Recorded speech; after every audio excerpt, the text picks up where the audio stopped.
շավը, որտեղ տպագրվել են, ինչքան կարևոր է դա քո կյանքում։ Նախ ողջունում եմ բոլոր ներկաներին, նաև մեզ հետևողներին համացանցով,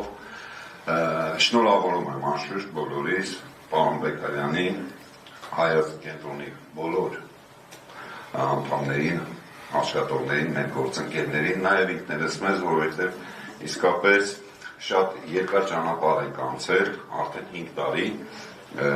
որպեսզի Հայոց մատենաշարը բերենք իր տրամաբանական այսպես ամփոփմանը, եւ ես ուրախ եմ, որ հերթական 7-րդ գրքի հրատարակման մենք սկզբունքորեն մոտենում ենք արդեն եզրագծին։ Կարծես թե ամեն ինչին անդրադարձ եղել է։ Իսկապես չեմ ուզում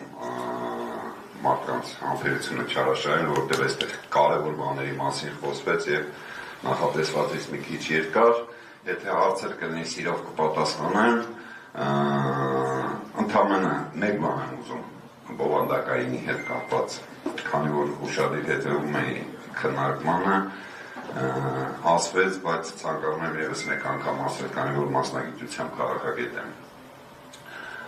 Քաղաքական խնդիրներին պետք է տալ քաղաքական լուծում, չկա կյանքում նման բան, որ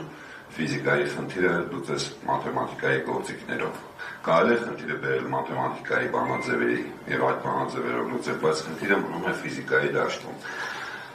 Այն ինչի մասին այսօր խոսվեց, դա քաղաքականություն է, մաքուր քաղաքականություն։ Մնացած բոլոր ոլորտներն այո կարևոր են, պետք են, որպեսզի օգնեն նաեւ այդ մեխանիզմներով լուծումներ տալ, բայց միևնույն է, որոշումները պետք է կայացնել քաղաքական հարթության մեջ։ Իսկ քաղաքականությունը պահանջում է, որպեսզի մենք անհրաժեշտ չափով կոնսոլիդանանք թե արտաքին հարաբերություններում եւ թե ներքին ճակատում։ Եվ ուրախ եմ, որ Կարեն Բեկարյանի, ինչպես նաեւ Հերմինեի ու Աննայի գրքերը կոչված են ուղեցույց դառնալու նաեւ այս կոնսոլիդացիան ապահովելու համար։ Երևի այսքան է, եթե հարցեր կունենանք, սիրով